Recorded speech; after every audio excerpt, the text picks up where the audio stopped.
After a month of consideration, European soccer's governing body, FIFA, has decided to punish the Croatian Football Federation for hosting a Euro 2016 qualifier against Italy on a field which had a huge swastika etched into it. It was acid burned in there. You can kind of see it, not so much. Here we have a picture of it. It's really light, but you can kind of see it if you look at it. I mean, Nick, you have to adjust your peripheral vision before you realize that that's an actual swastika on that field.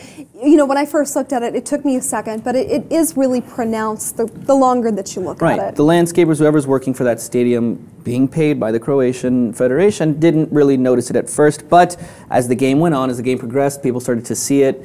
And when photos went online from the game, people really started talking about it, and then it became a huge thing. Now, here's their punishment.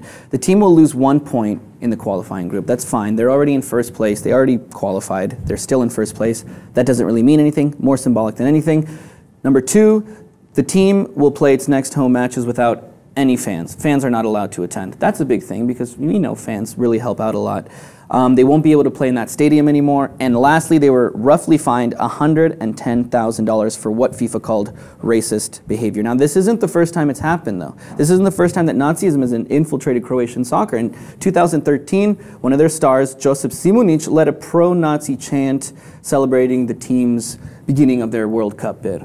And the crowd was responding. They were going back and forth. That was a huge thing. I remember listening to that on the radio. I mean, Nick, don't you question FIFA's motives here? They're wanting to suddenly come down on the side of being the moral police, maybe in hopes of deflecting from their massive fraud scandal that's underway.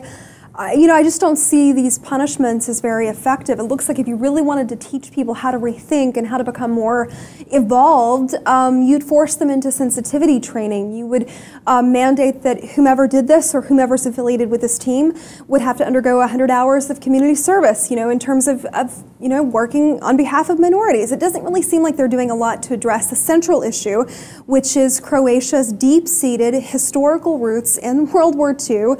They came down on the wrong side, and much unlike Germany, Germany was actually punished, reprimanded, censored, fined.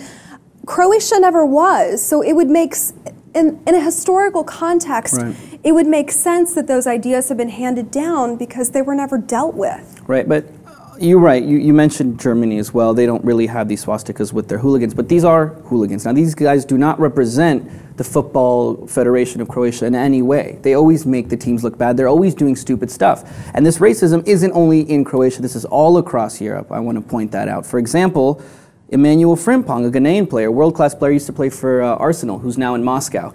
He was getting monkey chants. He responded by putting up the middle finger, and they banned him for 2 games. No punishment for the fans, yet he was banned. So now FIFA's on their case too. Right. So you see it all the time. I remember Samuel Eto'o, another world-class player from Cameroon, one of my favorites. He played for Barcelona. He left the pitch. He took his jersey off, said, "I'm not doing this anymore. I can't."